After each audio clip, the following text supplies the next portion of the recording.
నేను బాణం వేసేటప్పుడు ఆ ఫ్రేమ్ లో మస్జిద్ ఉందా? భాగ్యలక్ష్మీదేవిని ఒక దిష్టి అన్నాడు చార్మినార్కి. ఆ కారు కూతలు కూసింది ఎవడు? నుంచి 2 వీడియోలు వైరల్ అవుతుంది. ఒకటి ఒక ఆవిడ చెయ్యి పట్టుకుని మిమ్మల్ని బయటకు దోసినట్టుగా. నా వెనక ఎంఐఎం వాళ్ళు వచ్చి ఆ ముస్లిం ఇళ్లలో స్త్రీలను వాళ్ళను బెదిరిస్తున్నారు వీళ్ళు. గెలుపుపై ఇప్పుడు ఎలా అనిపిస్తుంది మీ గ్రౌండ్ లెవెల్లో పరిస్థితులు చూస్తున్నారు? నేను ఒకటే చెప్పగలను, ప్రజలు నా రాకను చాలా ఉత్సాహంగా ఆహ్వానిస్తున్నారు. అది ఎవరైనా కానీ, హిందువులు కానీ, ముస్లింలు కానీ, ఎస్సీలు కానీ, ఎస్టీలు కానీ, బీసీలు కానీ, ఓబీసీలు కానీ చాలా అద్భుతంగా నన్ను రిసీవ్ చేసుకుంటున్నారు. అందులో ఏమీ తేడా లేదు. కానీ వాళ్ళు చెప్పే బాధలు కూడా అన్నే ఉన్నాయి, అంత భయంకరంగానే ఉన్నాయి.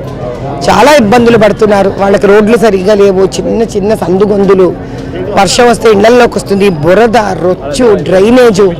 పైగా అన్నిటికన్నా మరీ ఇబ్బందికరమైన విషయం ఏంటంటే కొన్ని చోట్లయితే డ్రైనేజ్ నీళ్లు మంచి నీళ్ళలో కలిసిపోవడం. 3 రోజులు 4 రోజులైనా కూడా వాళ్ళకి పాపం వేరే నీళ్లు లేకుండా ఉండడం తాగడానికి. ఆ ఇళ్ళు దయనీయం.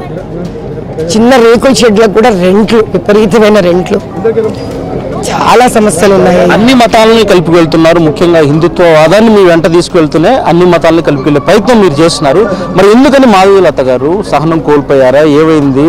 మసీదుని టార్గెట్ చేస్తూ విల్లు ఎందుకు ఎక్కువ పెట్టారు? అక్కడ ఎందుకు ఏం జరిగింది? అక్కడ పరిస్థితులు ఎందుకు ఎంఐఎం ఈ స్థాయిలో దాన్ని టార్గెట్ చేసే ప్రయత్నం చేస్తుంది? ఎంఐఎం టార్గెట్ చేయాలంటే మనం ఏం చెయ్యక్కర్లేదు. ఇక్కడ ఏం చెయ్యకపోయినా ఎంఐఎం టార్గెట్ చేస్తుంది. ఇప్పుడు మన బీఫ్ షాప్కి వెళ్ళారు, హి అని ఆవును చూసుకుంటూ నవ్వుకుంటూ కాటో బీఫ్ కాటో అన్నాడు. పోనీ అక్కడ ఎవడో ఏమైనా చేశాడా? ఏమీ చేయక్కర్లేదు వాళ్ళకి. నేను శ్రీరామనవమి సందర్భంగా రామబాణం ఏదైతే మనకు రాముడిది ఒకటే మాట, ఒకటే ఆయనకి సహధర్మచారిణి, ఒకటే భార్య, ఒకటే బాణం అంటారు. అంటే ఆయన మాట అంత అద్భుతమైన మాట. ఒకసారి మాట ఇచ్చాడంటే రాముడికి తిరుగులేదు అని దాని అర్థం. కాబట్టి మనకి ఒకవేళ ఆంజనేయ స్వామి అంటే గద ఎట్లా ముఖ్యమో, రాముడు అంటే ధనుస్సు బాణమే మనకి. అదే మనకి పురాణాలు చెప్తాయి. అది నేను చూపిస్తూ శ్రీరామనవమి సందర్భంగా బాణం వేయడం జరిగింది. నా వీడియోలో మీరు ఒక్కసారి ఎవరైతే మస్జిద్దును చూపించాడో, నేను బాణం వేసేటప్పుడు ఆ ఫ్రేమ్లో మస్జిద్ ఉందా? మస్జిద్ లేదు. మీరు మళ్ళీ దాన్ని చేసి చూడండి. ఆ ఫ్రేమ్లో మస్జిద్ లేదు. బాణం వేసిన తర్వాత దాన్ని మస్జిద్ వైపు ఇలా తిప్పుకున్నాడు. ఇంకా నీకు ఎంత దూరమైనా తిప్పుతాడు తిప్పేవాడు.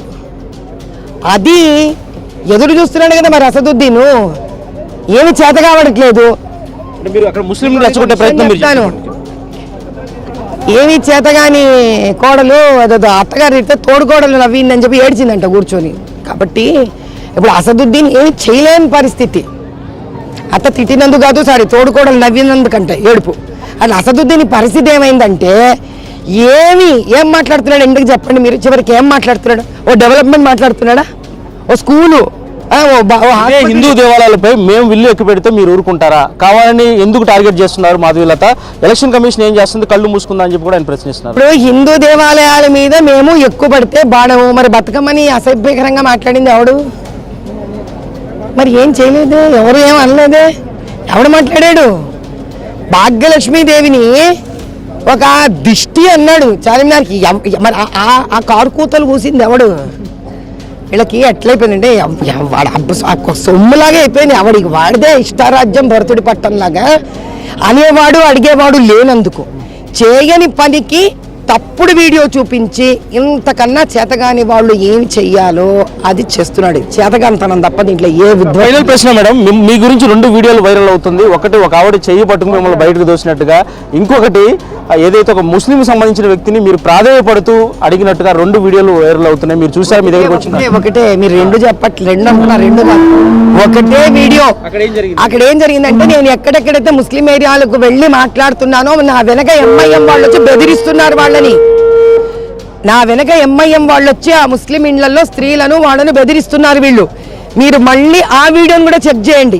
నేను వెళ్ళిన తక్షణ ఆవిడ నీట్గా మాట్లాడుతోంది. ఇలా నేను ప్యాంప్లెట్ చూపించగానే ఎవరో కెమెరా ఆమె వైపు ప్యాన్ చేయగానే భయపడిపోయింది ఆమె. ఎందుకు మరి పాప ఆవిడ స్త్రీ భయపడుతుంటే వచ్చి ఫోటో తీసుకోమంటామయ్యా? సభ్యత ఏంటంటయ్యా? ఎదుటివాడికి ఎలాగో సభ్యత లేదు, మనకేడు తెచ్చిందా? ఇక్కడ ఆడకూతురు భయపడుతోంది. అక్కడ ఏమో మళ్ళీ ఏ ప్రాణాంతకానికి వస్తుందో. మనం ఇలా ఓటు అడిగేలా వెళ్తాం, వీళ్ళు వచ్చి ఏం చేస్తారేమో ఎలా తెలుసు మనకి. అమ్మ వద్దమ్మా ప్లీజ్, వీడియో మాత్రం వద్దమ్మా అని ఇలా తిరిగేస్తోంది ఆవిడ. అప్పుడే నేను అతనికి చెప్పాను, ఆగు, తీయకు నువ్వు, ఆవిడ కష్టపడుతుందండి, ఇబ్బంది పడుతుంది. స్త్రీలకు వాళ్ళకుంటే బాధలు వాళ్ళకుంటాయి, తీయకూడదు అని నేను అదే గట్టిగా చెప్తున్నాను. ఆ కెమెరామెన్ ఎవరికో నచ్చినట్టుగా లేదు, అందుకే దాని ఇష్టం చూడు వాయిదాలు చేస్తున్నారు. కల్పితంగా వీడియో చిత్రీకరించి టార్గెట్ చేస్తున్నారు. తను ఎవరైతే ఓట్లు అడుగుతున్నారో వాడిని బెదిరిస్తున్నారని చెప్పి కూడా మాదిరి అంటున్నారు. శేష్, హైదరాబాద్.